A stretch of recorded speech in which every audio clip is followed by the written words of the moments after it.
So just to talk about this, the basic outline of what I'll be covering tonight, I will be talking about NAFLD basics, and I will tell you what I mean by NAFLD.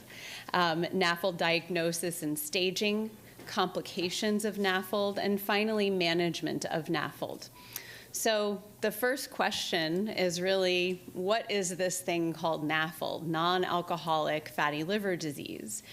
So this is a disease that occurs when fat is deposited in the liver without other causes of fatty liver identified. And I'll go into some of the specifics a little bit later. But before I do that, I do want to kind of define the terms because I'm going to be throwing out some of these terms throughout the course of the talk, and I want you to understand what all these different acronyms mean. So we really think of NAFLD, or as some say NAFLD, as our umbrella term. And underneath this umbrella falls NAFL, non-alcoholic fatty liver, which means fat in the liver without significant inflammation or liver cell damage, and NASH, which stands for non-alcoholic steatohepatitis. And this means that there's fat in the liver with a characteristic pattern of inflammation as well as liver cell damage. Some people will use these terms interchangeably, but that's actually incorrect. It is important to kind of understand that these are technically two different subconditions under the umbrella of NAFLD. Now, why is that important? We know for sure that NASH can contribute to liver fibrosis or scar. And just thinking about, well, what does that really mean? When you cut yourself, you get a scar. And what's really happening in the liver is that as there's inflammation sparked by the fat, the liver really tries to repair itself. And as the liver is trying to repair itself, it does lay down scar tissue. So in people who have NASH, they can develop this liver scar, and about 20 to 30% of patients will actually go on to develop cirrhosis. And I think sometimes when people hear the term cirrhosis, you think, well, I'm not a drinker. What are you talking about? Well, that's exactly why the title of this disease is non-alcoholic fatty liver disease or non-alcoholic steatohepatitis. We know that, but any chronic liver disease can cause cirrhosis. So cirrhosis does not equal alcohol. Cirrhosis means extensive scarring of the liver, and any chronic liver disease can cause that. We also know that people who have NASH and liver scar can develop hepatocellular carcinoma, or HCC, and this is primary cancer of the liver. So what we used to think was that patients who had NAFL would always stay in this category, and we thought that they were at very low or really even zero risk of developing cirrhosis. But in the past several years, we have actually seen that there have been studies demonstrating that patients who were in this so-called benign category have actually progressed onto cirrhosis. We're not exactly sure why that is. One of the thoughts is, are these patients actually flipping back and forth in between NAFL and NASH?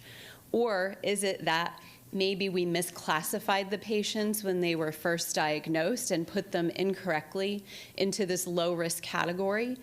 Or it could be that this actually does lead directly to cirrhosis. There aren't that many high-quality long-term studies, including large groups of patients, so this is really something that we are still learning about. So now, with NAFLD, we have to think, who is at risk? So there's something called the so-called metabolic syndrome, which you may or may not know about. And the metabolic syndrome includes several conditions, including obesity, particularly people who have more central obesity, or if you think about body fat distribution, more in an apple-type distribution rather than a pear, meaning that the fat tends to accumulate in the middle of the abdomen and the legs are skinny, versus the pears, where the fat kind of really deposits below the waist. So just think about those two fruits. The apples are the ones who are at greater risk of metabolic syndrome and fatty liver. Patients with high blood sugar or diabetes or prediabetes, high blood pressure or hypertension, and high cholesterol and or low good cholesterol, the HDL. So really all of these conditions are seen commonly in people who have fatty liver disease, and we tend to think of fatty liver as being kind of the liver manifestation of the metabolic syndrome.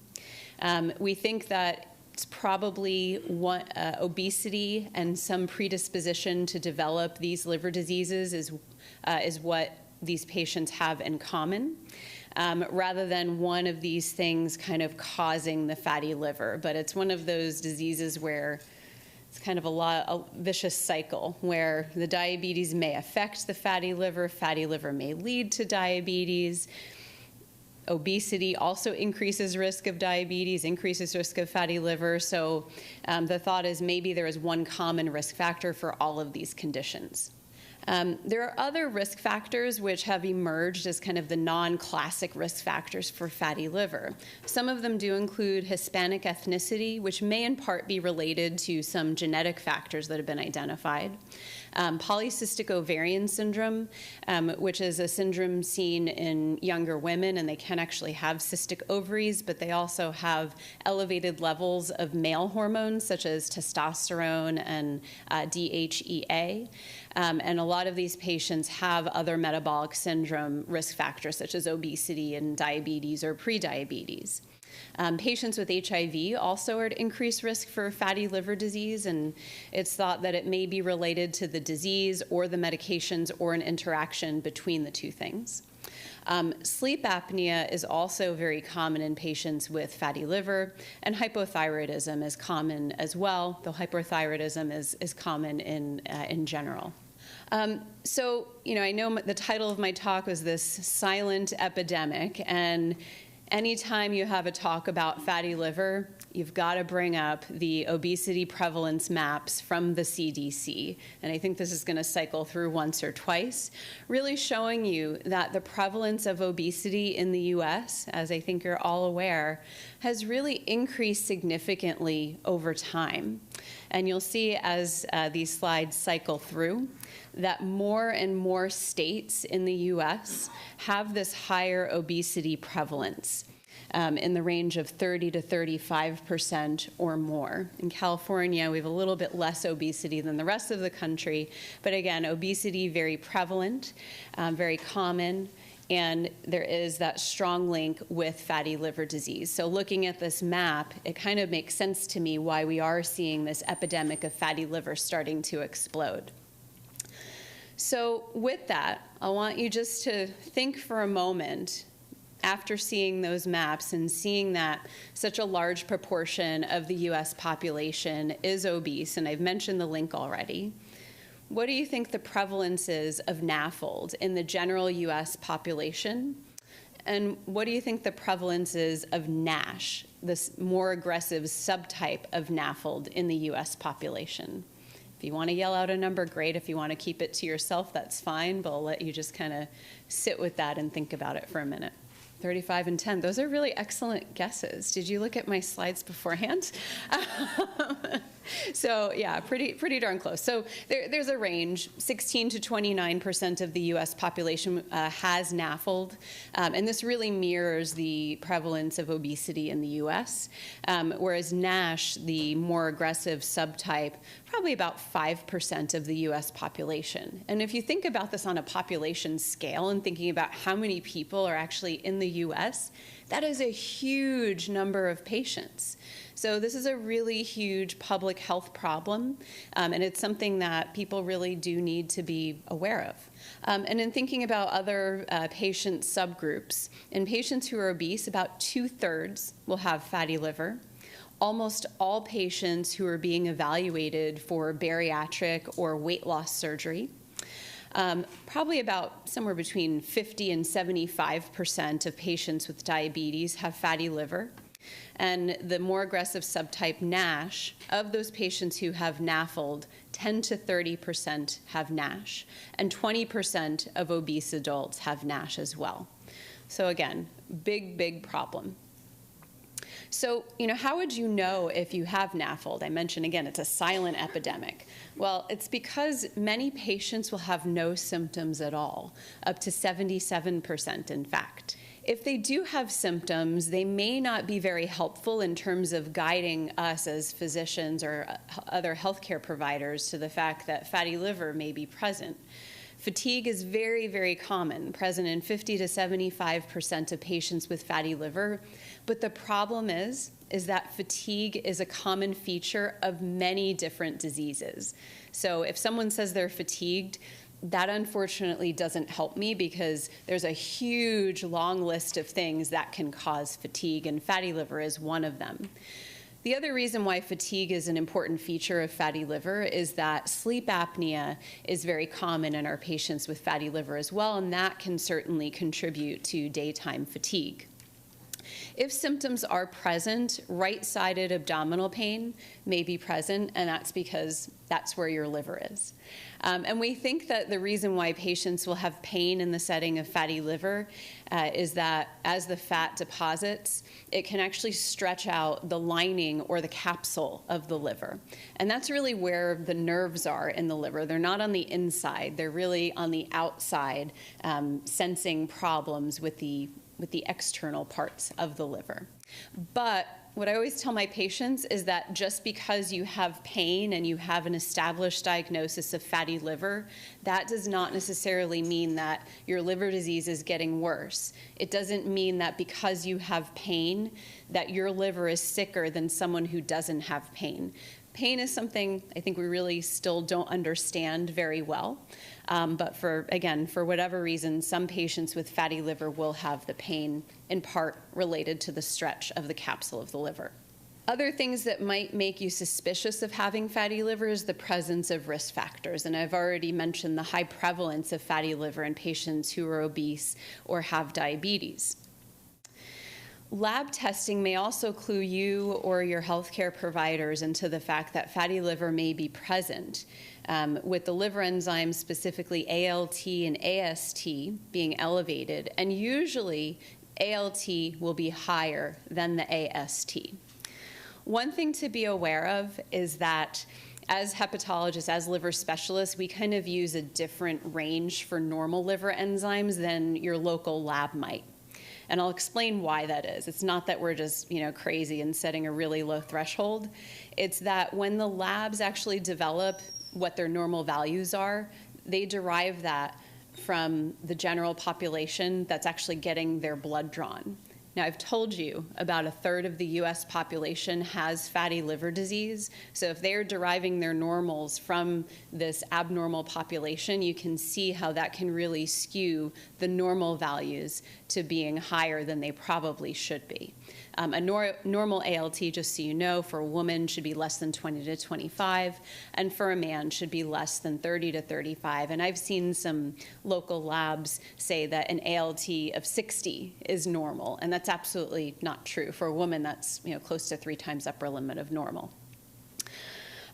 So other things that can clue you into the presence of fatty liver is the appearance of fat on ultrasound, MRI, or CT scan. And this is also how a lot of patients will come to our attention, that they complain, I have pain on my right side. Appropriately, their primary care doctor will get an imaging study, and then they see, oh, the liver looks like it has fat in it, and that's what usually initiates a referral over to my clinic.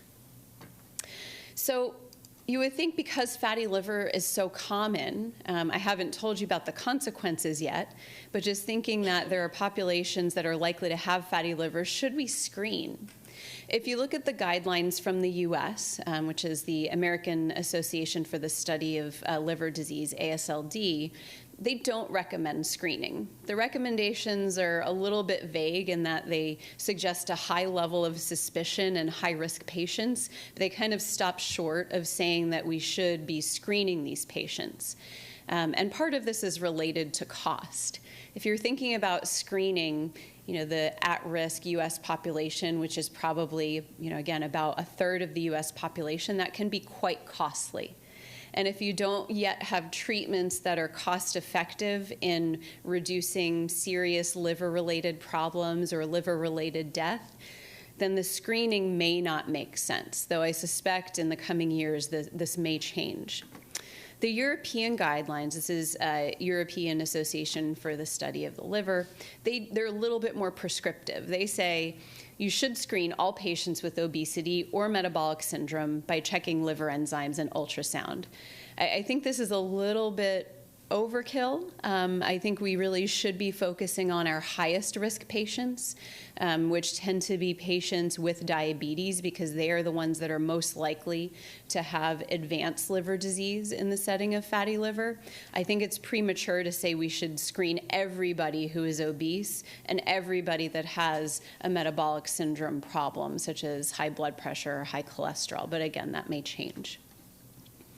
So, if your healthcare provider does diagnose you with suspected fatty liver, should you see a liver specialist? And you would think as a liver specialist, I would say, well, absolutely, I want more patients. Let me tell you, my clinics are exploding.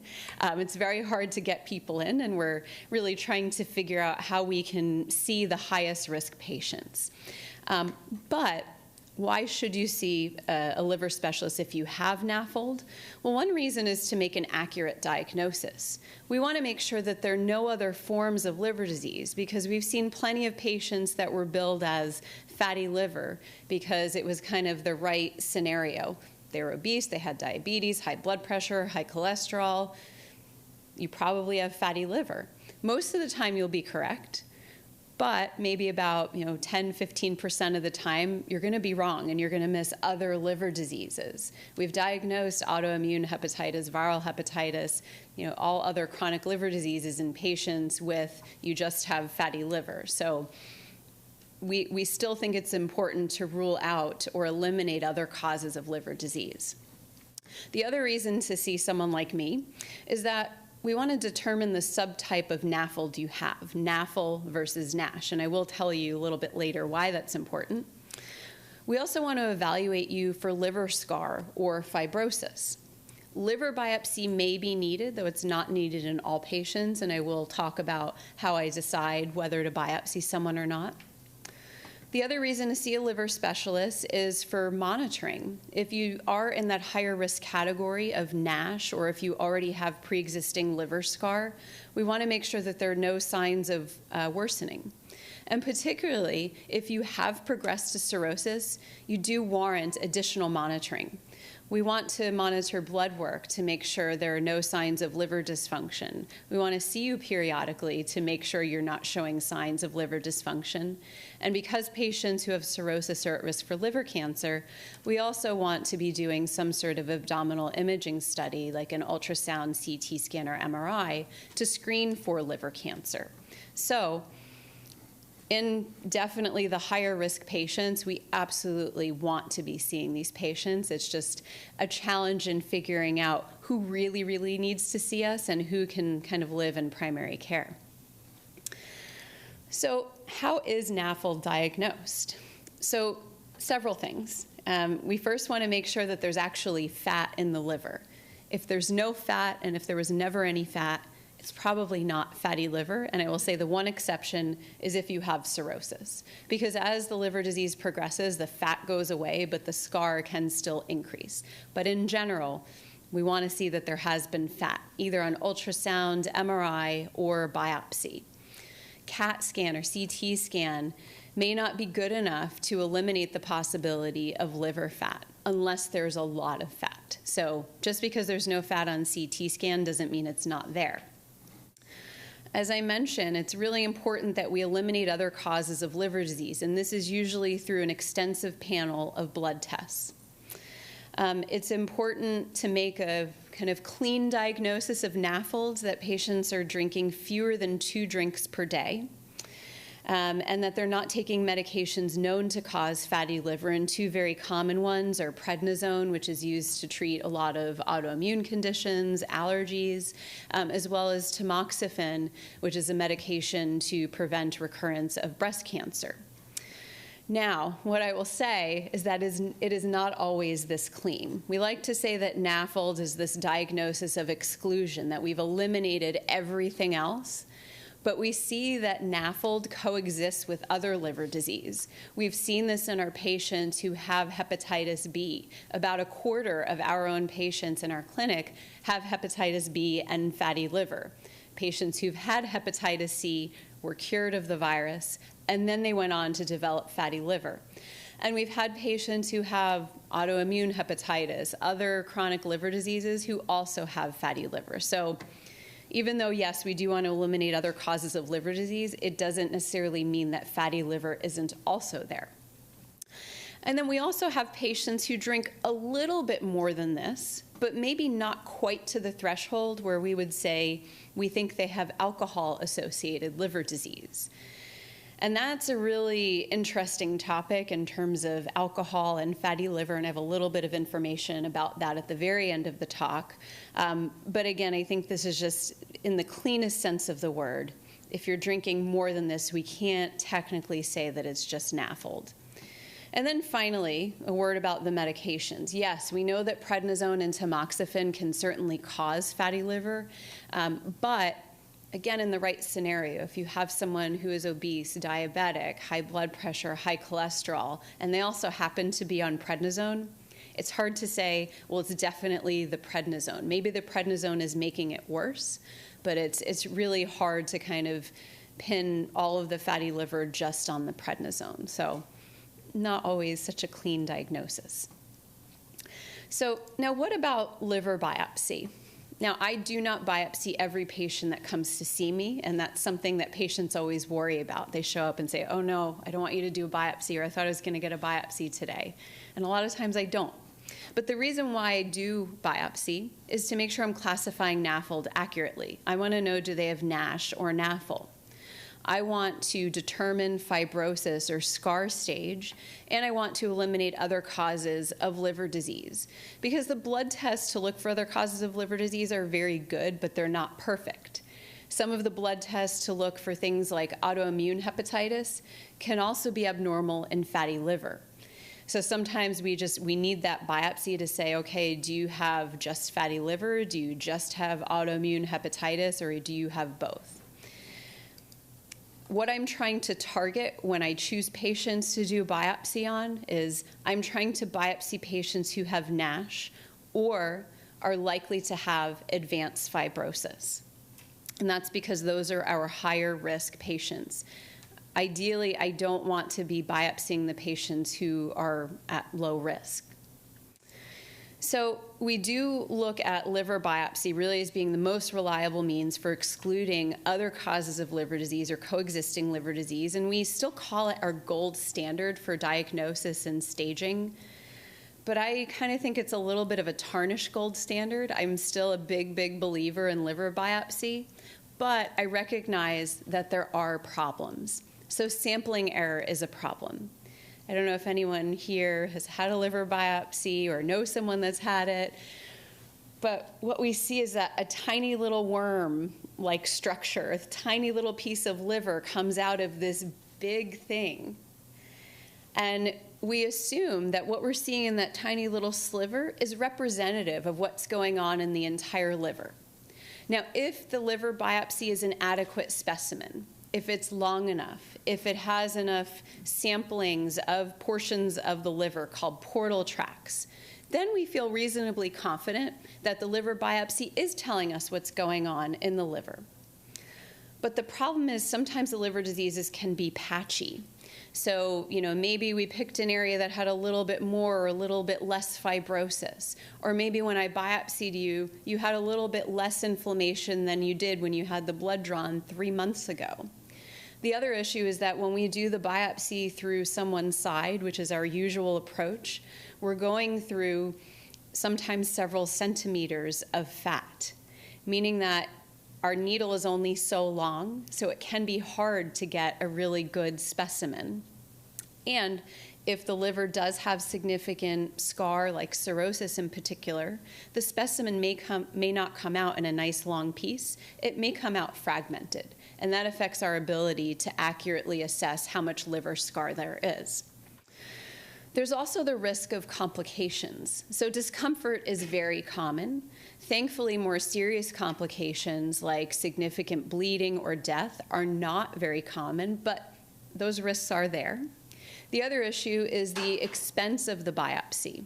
So what we're paying for is my time, the pathologist's time, the radiologist to do the ultrasound, the cost of the ultrasound, the procedure area, nurse's time. Patient takes the day off from work, their ride takes the day off from work, And think about kind of amplifying that across a third of the US population. And then we'd run into even more problems with financing healthcare than we have right now. So for all of these reasons, this is why we cannot biopsy every single patient with suspected fatty liver. So thankfully, we do have other tools at our disposal. So this test, FibroScan, is the brand name for a test called transient elastography. So this is an ultrasound-based test.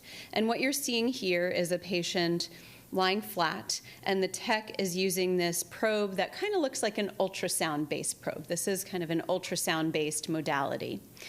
And what's happening is that the probe is placed to a similar spot on the right side as to where we usually take our biopsies.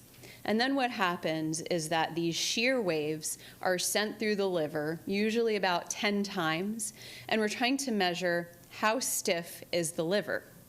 The stiffer the liver, the more likely it is that there is more liver scar.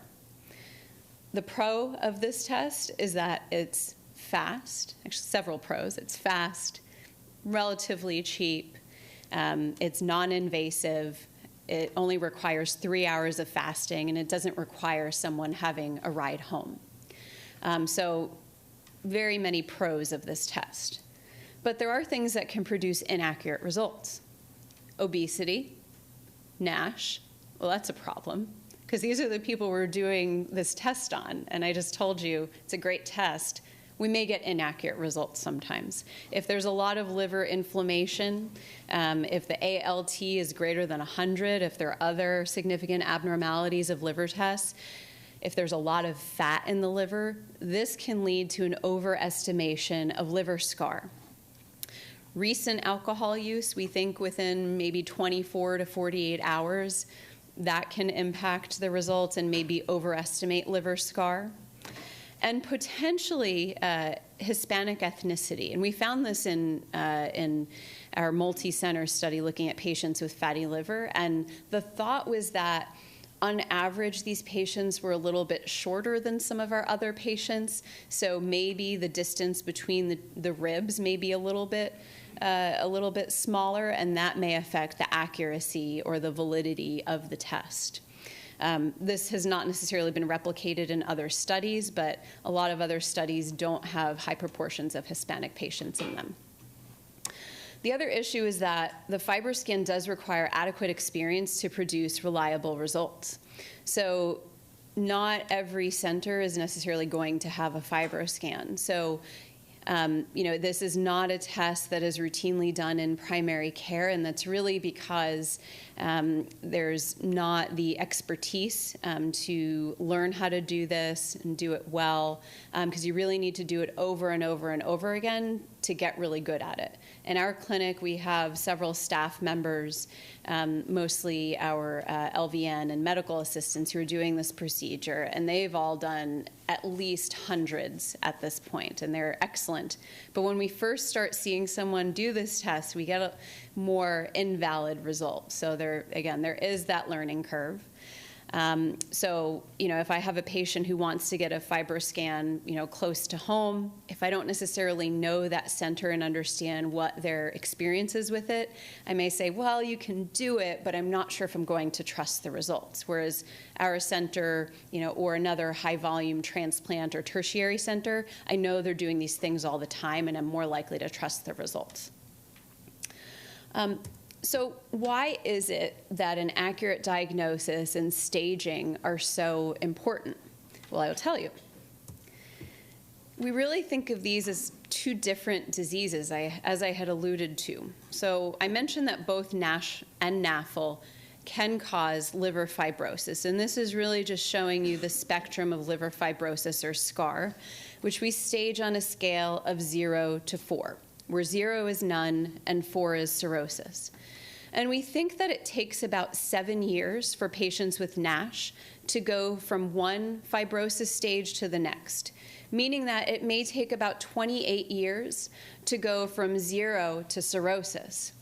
Now, on the other hand, if a patient has NAFL, the less aggressive form, we think it takes twice as long to go from one stage to another, equating to about 56 years from 0 to cirrhosis. Now, this may be the reason why initially we thought that NAFL could not progress to cirrhosis. If your disease starts when you're 40 or 50, most patients are not going to live long enough to develop cirrhosis and then signs of liver dysfunction or liver cancer.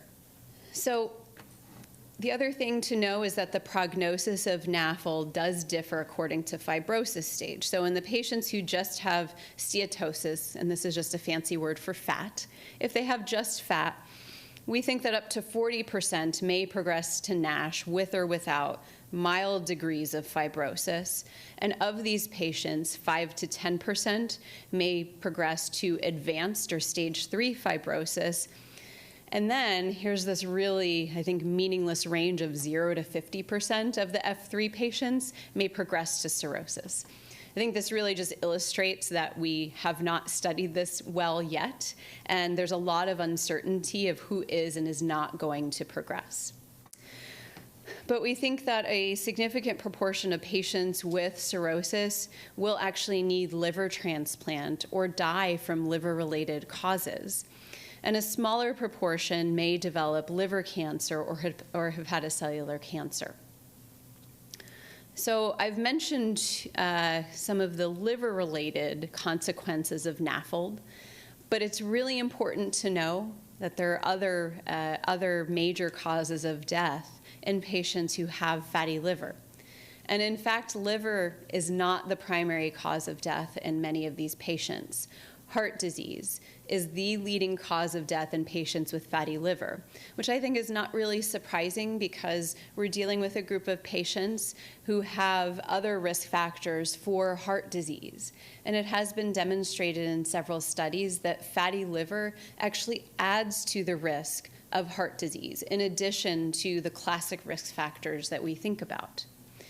Cancer is very, very common in patients with fatty liver, and some of this is liver cancer, but some of this are other types of cancer, such as breast cancer, colon cancer, you name it. And then the number 3 leading cause of death is end-stage liver disease, so liver failure related to cirrhosis. So going back to why I biopsy patients, it's very important for me to understand how severe their liver scar is, and that's because the severity of the liver fibrosis is the most important predictor of how patients will do. Patients who have more advanced stages of fibrosis, stage 3 and 4, are much more likely to have liver-related death. We also know that patients with NAFLD are at risk for liver cancer, as I mentioned, and this risk is 7 to 8-fold greater than the general population. The risk in NASH cirrhosis is not totally clear, but based on the few studies that have been published, the risk appears to be anywhere from 6.5% to 15% after 5 to 10 years of follow-up. Unlike other liver diseases where liver cancer tends to develop only in the setting of cirrhosis, we're not sure that cirrhosis may need to be present for patients to develop liver cancer. Though the true risk of liver cancer in non-cirrhotic NASH is really not clear. There have only been a couple of studies that have actually looked at this, and even though they did a really nice job of trying to account for misdiagnosis of lack of cirrhosis, there's still concern that some of these patients may have actually been cirrhotic. So I would say this risk of liver cancer in the absence of cirrhosis is not very clear, but much, much lower than if cirrhosis is present. So me being a transplant hepatologist and interested in NASH, it's important that I know that NASH is actually increasing as a reason why people need liver transplantation. And one of the reasons why this is happening is that hepatitis C, and you can barely see it at the end of this graph here, but just trust me, in knowing that hepatitis C has gone down substantially as a cause of end-stage liver disease and need for liver transplant, which is an amazing thing because there are wonderful drugs out there that can actually cure hepatitis C. We don't have that yet for fatty liver disease. But thankfully, again, so many fewer patients will need transplant. But what we are seeing is that NASH is increasing as an indication for liver transplant, and it really is neck and neck with alcoholic liver disease. What we see in women is that NASH, in this red line here, is the #1 reason for people that need liver transplant. So NASH is the #1 indication for transplant in women. Alcohol-related liver disease is the leading indication for transplant in men. So these are really the two groups of patients that we are doing transplants for. And a lot of these patients will also have liver cancer at the time of transplant as well. So I've talked to you about the complications of fatty liver disease, both liver and outside of the liver. And I want to talk with you a little bit about what treatments may be available that can improve NASH. Now, I don't know if any of you were hoping for a silver bullet. I am sorry to say I do not have a silver bullet for you. What I'm going to tell you may be a little bit boring. I know supplements are very, very popular to treat a variety of conditions, but unfortunately, there have not been really any supplements, with rare exception, that have been shown to be beneficial to treat fatty liver disease. One of the other issues is that a lot of supplements that are out there, we don't know what's in them. And this has really emerged as a big problem, that what is on the label may not match what is actually in the pill that you are taking. And what you're taking may end up being toxic to the liver rather than helpful. These things also tend to be quite expensive. So for most supplements, I say, really, it's not necessary. It may be harmful, and it's very likely to be expensive. There are a few that I may be okay with, and I'm sure that will be some of the questions that I'll address at the end. So what I'm going to tell you, again, is very, very boring and probably things that you've heard already, that weight loss is extremely important. So weight loss has actually been studied to treat fatty liver disease, and the threshold of weight loss that is necessary to improve NASH and liver fibrosis is 7 to 10% of the baseline weight, which may be a lot for some people. If you're starting out at 300, 350 pounds, that's a lot of weight.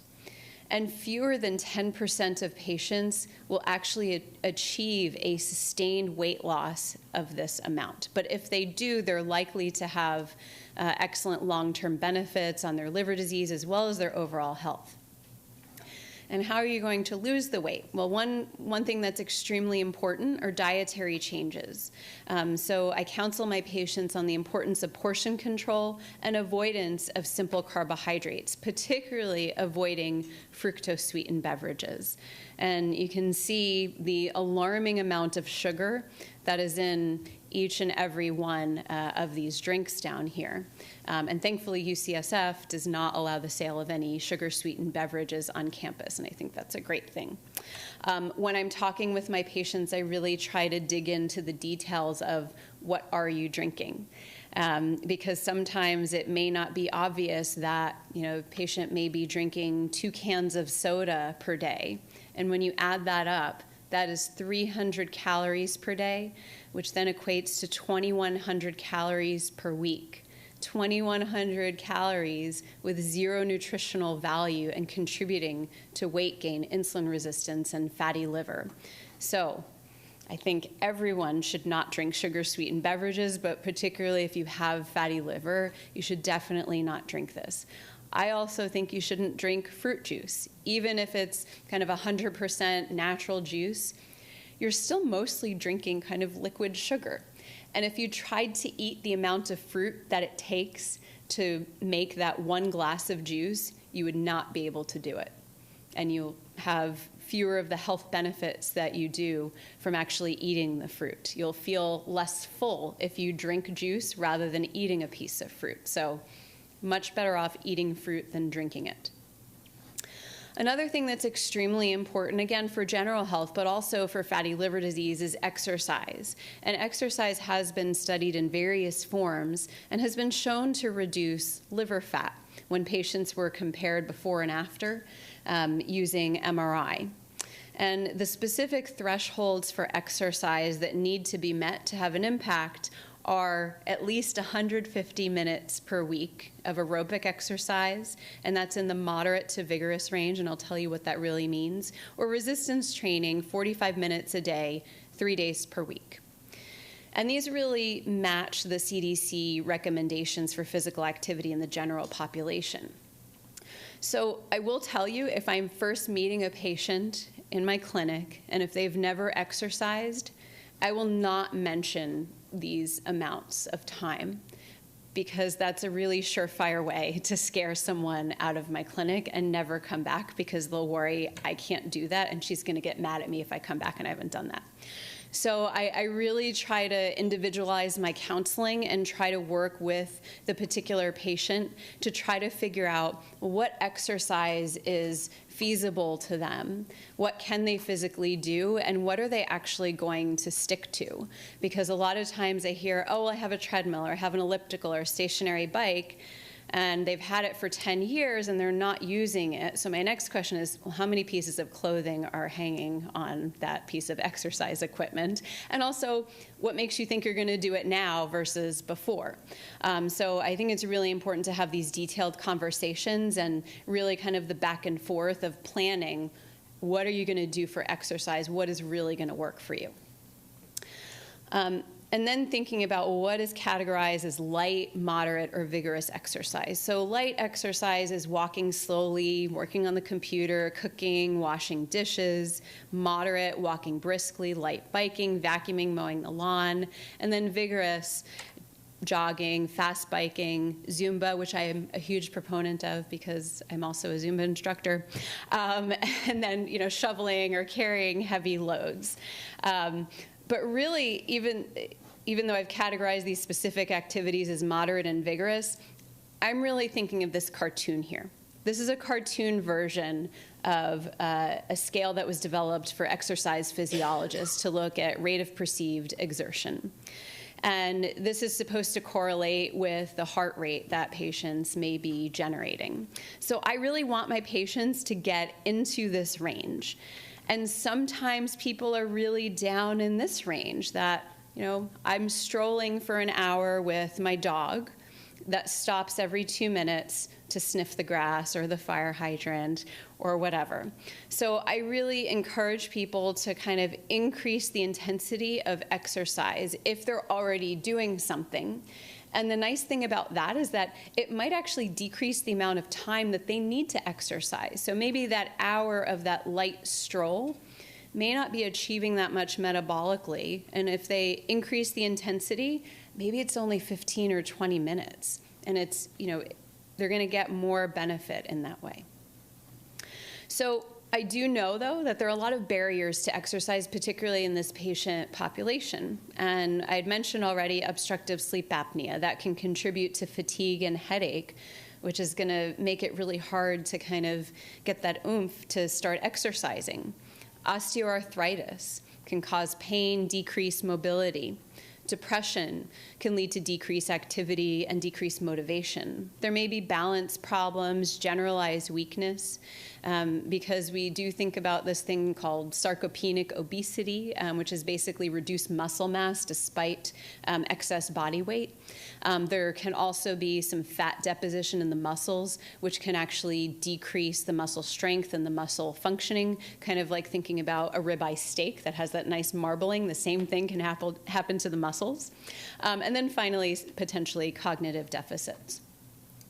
So in thinking about what is this prescription for exercise, we have to think about using different behavioral strategies. And these are the things that I kind of have in mind when I'm talking with the patient and working with them and trying to figure out, how can I get you to exercise? thinking about, well, how can I motivate them? Some people may be motivated by, I don't want my liver to fail. I don't want a transplant. So I'm going to do whatever I have to keep my liver healthy. Are these goals attainable? Again, sometimes the first time people meet me, I say, okay, what are you going to do for exercise? How many days per week? Well, I'm going to exercise every day, an hour each day. Well, that's great if you do that, but you know what? It's okay if you don't. And why don't you set that goal of exercising maybe 1 or 2 days a week just to start, and do that for a while and then gradually ramp it up. You want their goals to be measurable. Again, number of days, number of minutes. You want them to have a memory of what their plan is once they leave my office.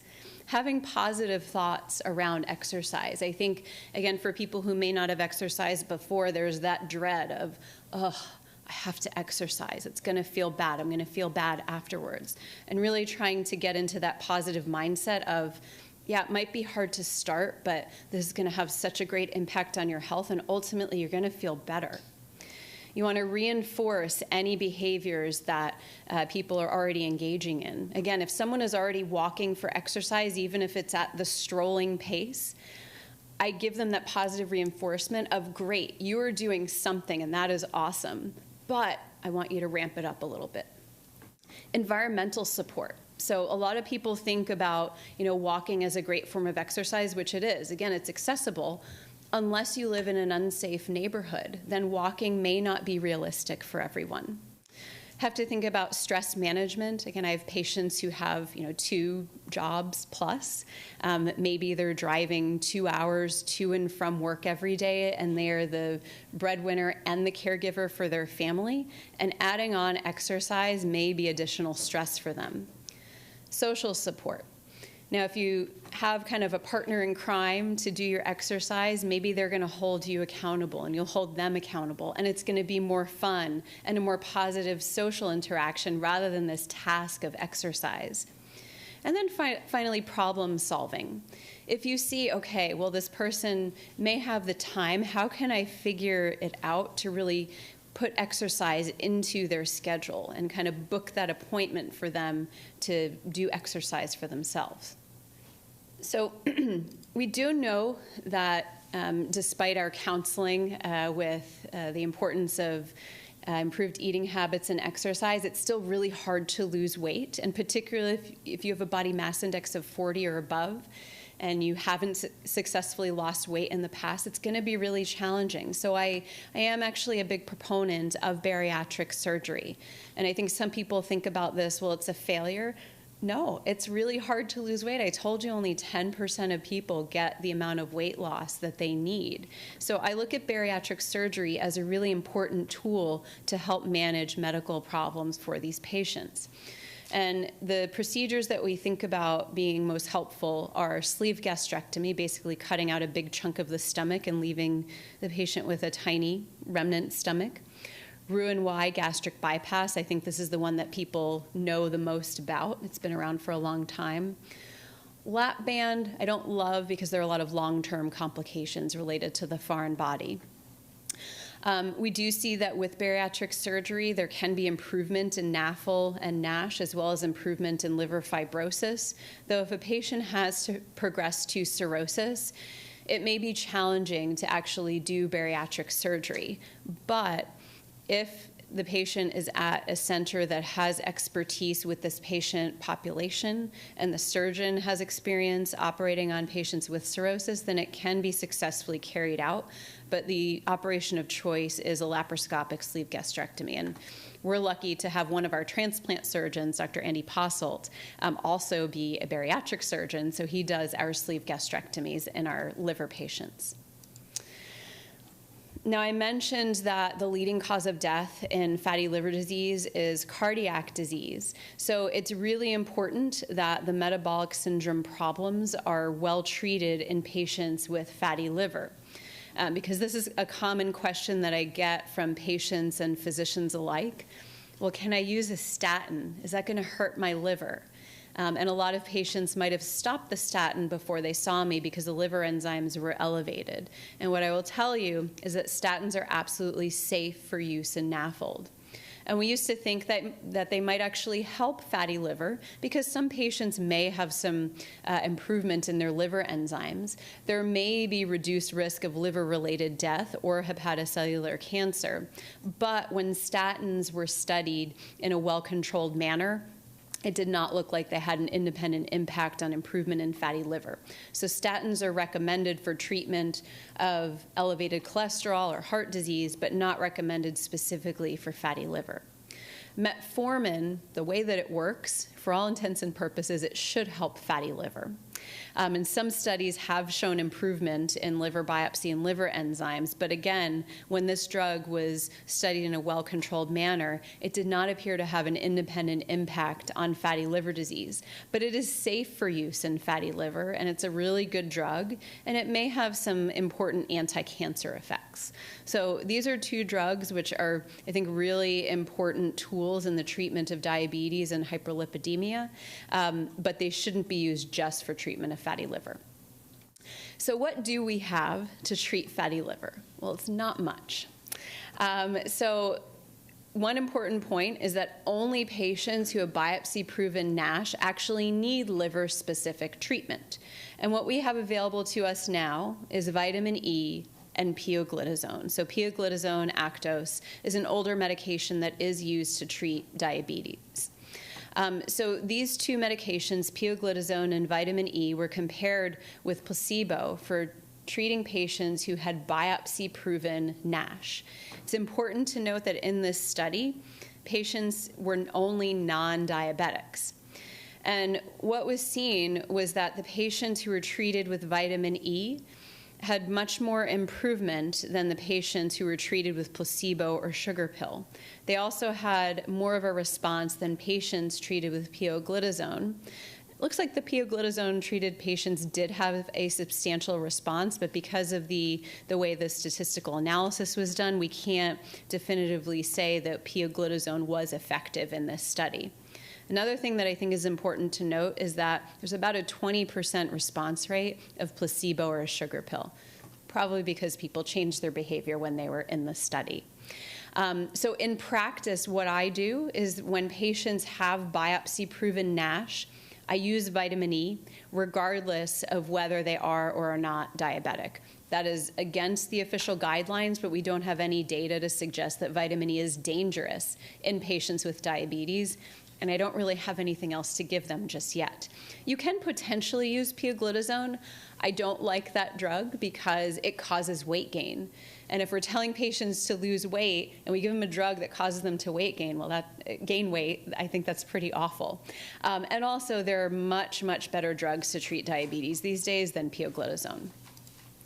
So there's a lot of work being done for treatment of fatty liver, and some of the drugs that are actually on this slide have since been shown to not be effective.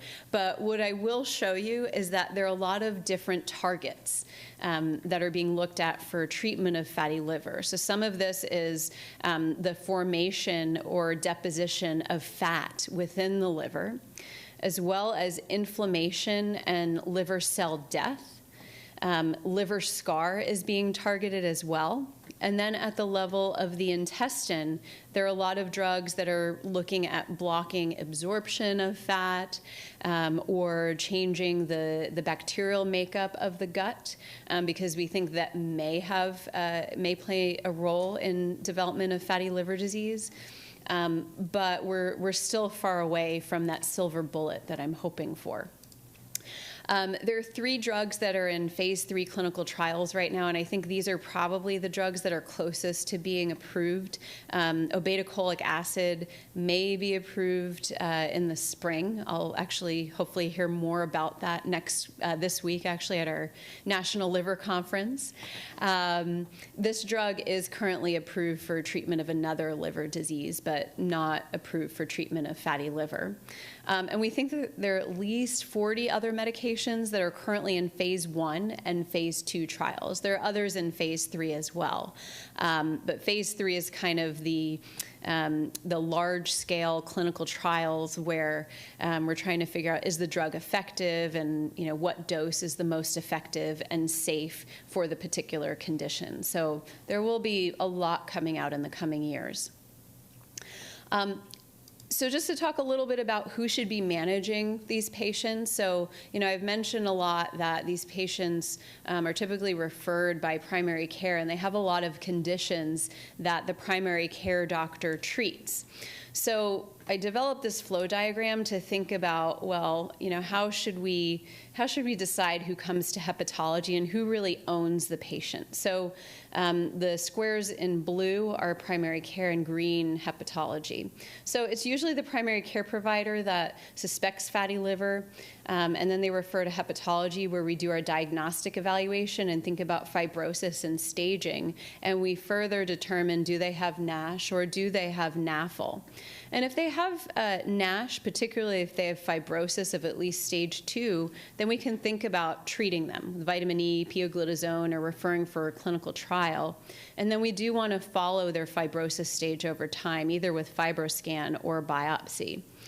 If the patients are in their earlier stages of disease, then they can probably live in primary care with close monitoring and thinking about doing serial FibroScan. And if there's signs of worsening, then the patient can come back to hepatology. If they have cirrhosis, these patients absolutely should be followed by a hepatologist.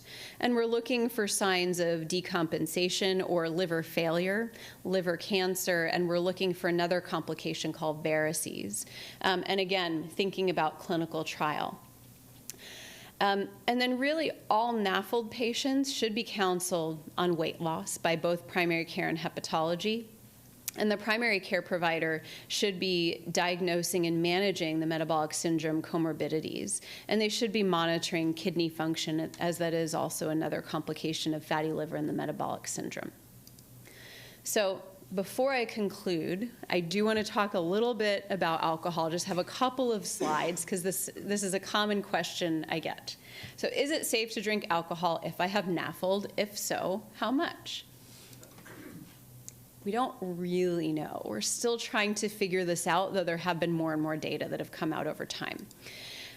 So maybe not best to pair your McDonald's with a lot of Pinot Noir, but just to tell you what we do know.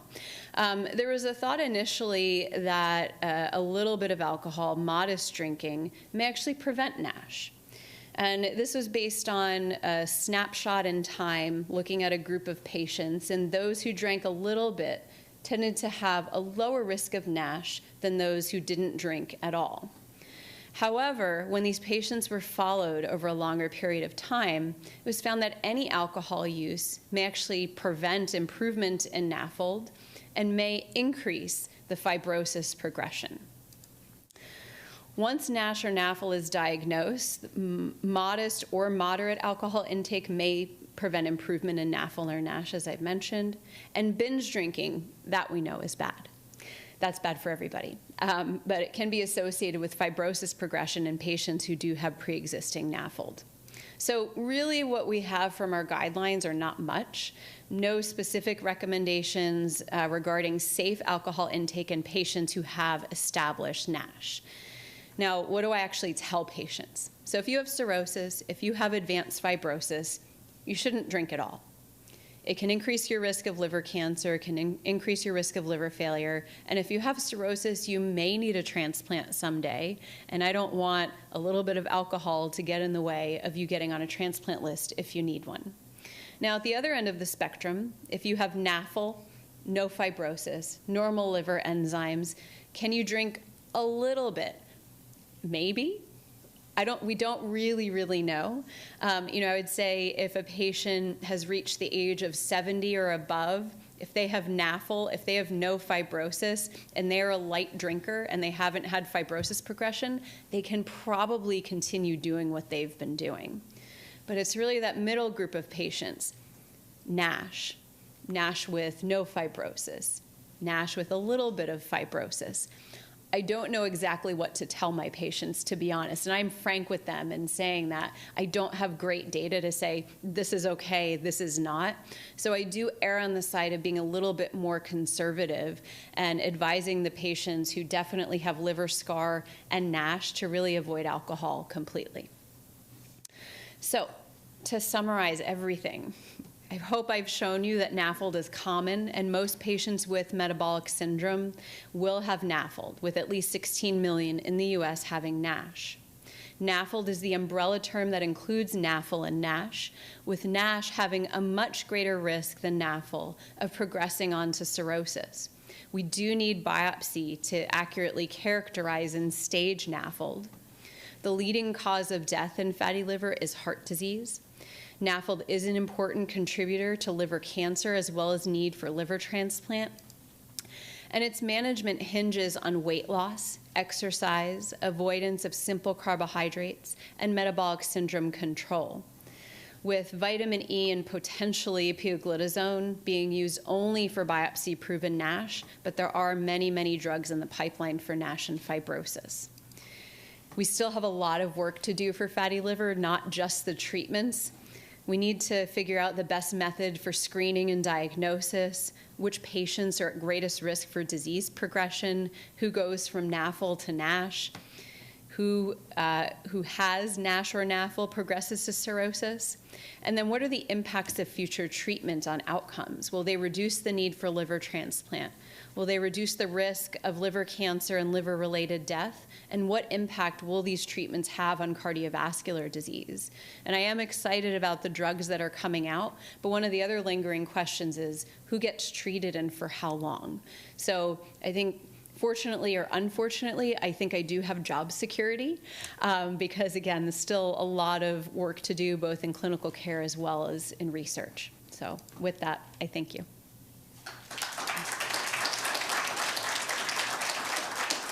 All right, first question.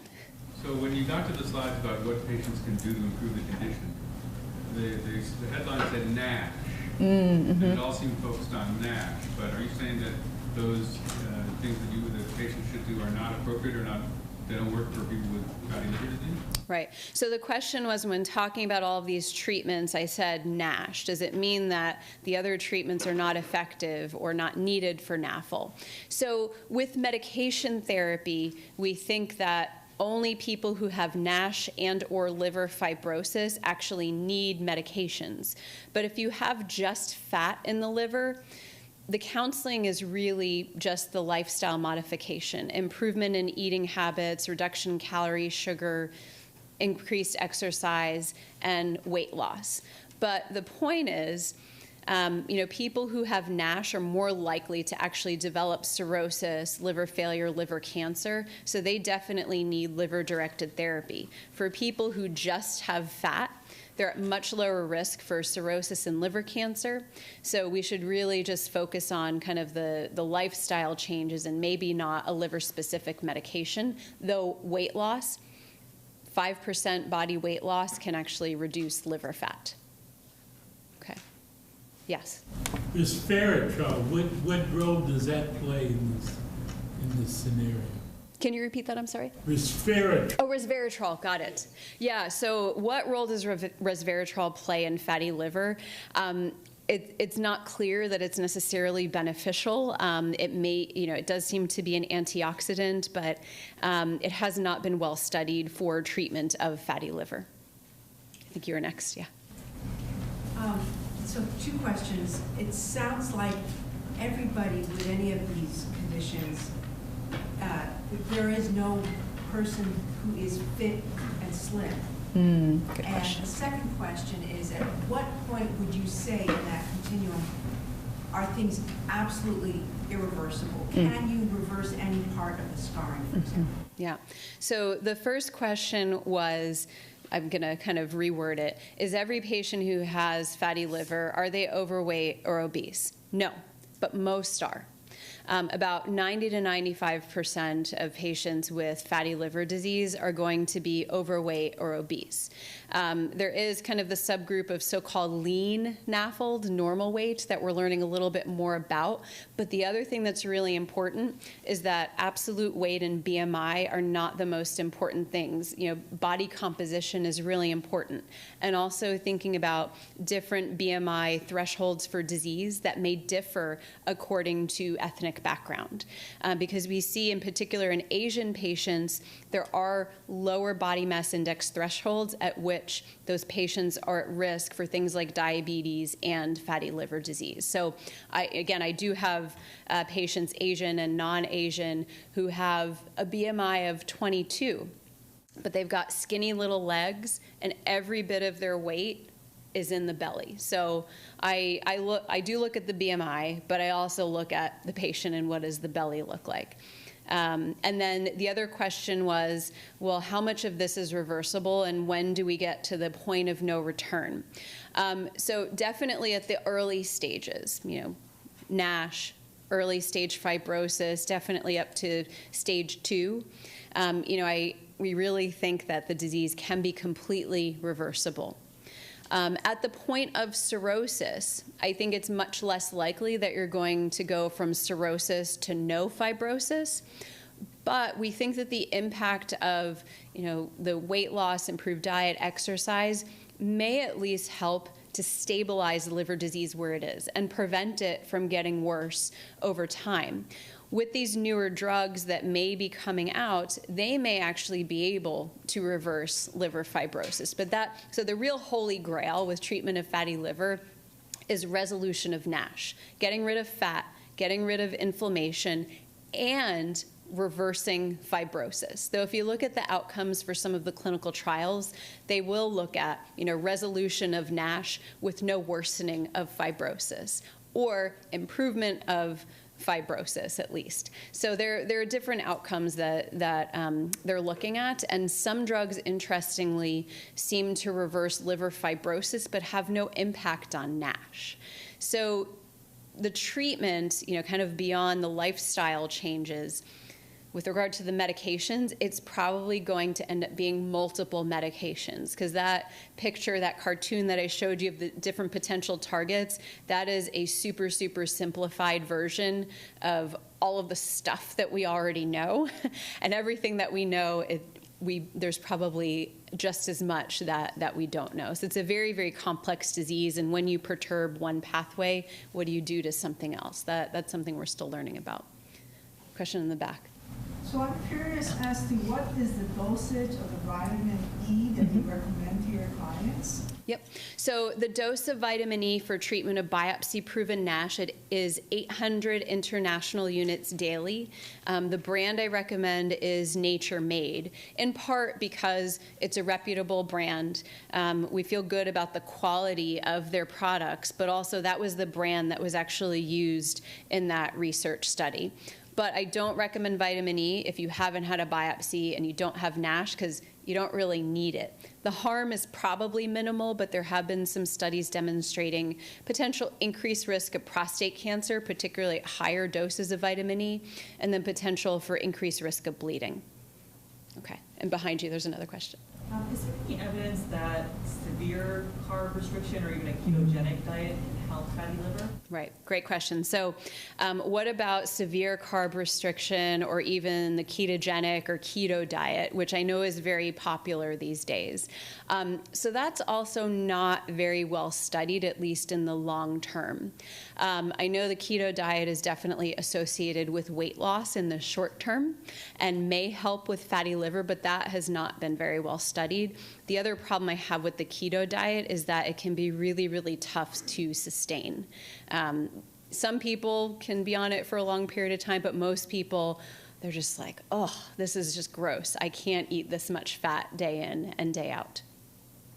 Yes? Could you elaborate on why it's been so hard to develop a viable drug for NASH? Yeah. Because it seems like the pathways are pretty well described, so what has been the major challenges there? Yeah, so why is it so darn hard to actually find a drug that works for this disease where we already know so much about the pathways? So there are so many different pathways. So there's insulin resistance, which is part of diabetes. There is inflammation and a lot of kind of different inflammatory pathways, and there is fibrosis.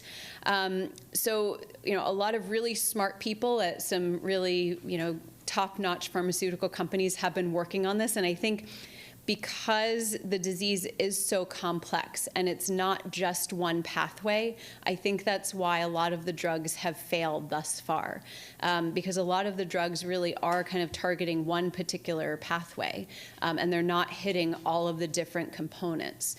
Combination therapy really is starting to be looked at, and I think ultimately that is where we're headed. Yes. I think you raised your hand first, sorry. So I'm curious as to how safe it is to do the biopsy, because my concern would be, how to stop bleeding. Yeah. So the question was safety of liver biopsy. It's actually a very safe procedure. The issues that we would run into with serious bleeding is if you hit one of the blood vessels that runs in the rib, and it's extremely rare to have really serious life-threatening bleeding or bleeding that requires a blood transfusion. Okay. So, besides taking drugs that aren't available yet, if you have significant fibrosis, say in the 3 range, by living the life of the saint that you described, is it possible to reverse the fibrotic scarring? Yeah, so the question was, if you have, say, stage 3 fibrosis, if you do all of the things that I say, will that reverse fibrosis? Maybe. One of the problems is that very few people can actually have these sustained changes and have that sustained weight loss. I'm thinking about probably about 2 of my patients who have had substantial behavioral change, and they had, I think one had stage 2, the other had stage 3, and at least by FibroScan, one of them was rebiopsied. They actually have had reversal of fibrosis. So it can happen. Will it happen for everybody? Not necessarily, but if you don't make the changes, then the concern is, well, that disease process is still ongoing. Back there. You talked about how people could be more at risk for breast cancer or colorectal cancer. Could you talk a little bit about that? So the question was talking about increased risk of different cancers. We know that patients who have diabetes and obesity are actually at increased risk of a variety of different malignancies, different cancers, and some of this may be related to insulin resistance, and that can have an impact on some of the genes that actually, kind of modify the immune system or the immune surveillance for cancer. So that's really kind of the thought about why there may be more cancer in this patient population. Yes? Do you have any special advice for people who have an immediate family member who does have advanced cirrhosis due to NASH? So what's the advice for a family member or anyone who has advanced liver disease or advanced fibrosis related to NASH? I would say refer them to a hepatologist for treatment. Oh. Or the person who doesn't have it yet. Oh, who doesn't have it yet. Sorry, I misheard. Family history. Okay, so strong family history of fatty liver disease, what should they do? So the guidelines do not yet recommend surveillance or screening of family members who are related to someone who has had cirrhosis. Though, again, I think you have to look at the individual person, and, if you happen to get liver enzymes and they're elevated, or if you happen to have an ultrasound or MRI and they saw fat in the liver, I think that really does warrant referral to hepatology. Just because of the genetic link of fatty liver disease. And some genes have been identified that are associated with a more aggressive disease phenotype or disease progression. So while we don't necessarily recommend it widely, if I hear, my mother or my father had cirrhosis and they never touched alcohol in their life, and you have fatty liver, I'm going to be more likely to kind of keep following you in my clinic rather than kind of dismissing you back to primary care. Yes? Let's say that I'm at reduced risk for cancer. Let's say I'm confident in that, and I'm feeling fine, and I've got a roaring case of fatty liver disease, but I'm asymptomatic, and I may not even know.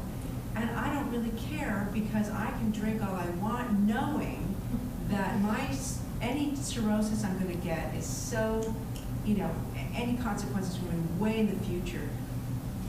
Why should I care? So why should you care about fatty liver? So, and just kind of do whatever, and something's going to happen in the future. So, we do diagnose a lot of people with cirrhosis who have had no symptoms at all. And we find out because they went in for a gallbladder surgery or a hernia surgery, and then afterwards they show up to us bright yellow, or they've got a lot of fluid in their belly because their liver is now failing because they had that stressor of surgery. So if you have cirrhosis, even if you have 0 symptoms, I hope that will continue to be the case. But if you have cirrhosis, you are at risk for liver cancer. Again, 6.5 to 15% risk over 5 to 10 years. You are at greater risk of developing liver failure. Are we good enough to figure out, well, this is your specific individual risk? No. But you definitely shouldn't drink because that is going to contribute to ongoing liver damage and increase your risk of liver cancer. I think you had a question over here. Okay. Is non-impact exercise equal to weight-bearing exercise, like a jog in the pool? So is that equal to weight-bearing exercise? Yeah, so the question was kind of type of exercise. Is the high impact or weight-bearing exercise, is that necessary, or can it be non-impact? So resistance training, not exactly what you were talking about, kind of like a water aerobics or swimming. That, as long as it is increasing your heart rate, or you're doing some sort of resistance with the water kind of being like your point of resistance, it should be beneficial, though water aerobics hasn't been well studied for fatty liver. Though, again, any exercise is good. Whether it kind of really reaches that threshold of moderate or vigorous, I think it really depends on exactly what you're doing and how much you feel like you're exerting yourself. If you're getting into kind of like that yellow-orange range of that cartoon, then yes, it probably is good enough. Yes? When I was a teenager, we used to have diet pills. And I was just thinking, you would think that would be such a money-making pharmaceutical to have appetite suppressants. So what? Are there no diet pills? Right. So what about diet pills? So a lot of appetite suppressants, particularly kind of the older ones, have actually been shown to have some problems. Like fen-phen has been associated with cardiac heart problems. There are drugs that are being used for weight loss. And again, some of them do carry certain side effects. There is one drug that's actually used to treat diabetes that also is approved for management of weight loss and also may have an impact on fatty liver, though that's based on a very, very small trial. The medicine brand name is Victoza, or generic liraglutide. So that may be beneficial, but there are other weight loss drugs that may actually work on, kind of behavior. There's a combination drug, bupropion or Wellbutrin, and naloxone. It's called Contrave. I think one of the barriers is that insurance companies don't always cover these drugs. I think you also have to be connected to someone who has expertise in weight management. So I think there certainly is a role for drug therapy, but I think you kind of have to find the right drug for a particular person and then get it covered by insurance. Yes? Does not having a gallbladder, does that make any difference in the risk for progression? Right. So what if you don't have your gallbladder? Is that going to affect your fatty liver or progression of liver disease? Absolutely not. Gallbladder is an extra organ. It just stores bile. When you get rid of it, it doesn't have any impact on liver function at all. Yes? The incidence in children that have risk factors, is that studied? Yeah. So fatty liver, unfortunately, is being seen in a lot of kids. Not quite at the same prevalence as in adults, but it's getting there. So it's a huge problem because then ultimately these kids are going to become adults with fatty liver, and they will become adults with cirrhosis. And we have patients in our practice who are in their 20s, and they have cirrhosis from fatty liver. So this problem is going to get worse before it gets better. Yes? Do you have any recommendations for how I can find resources specific to fatty liver in my ethnicity?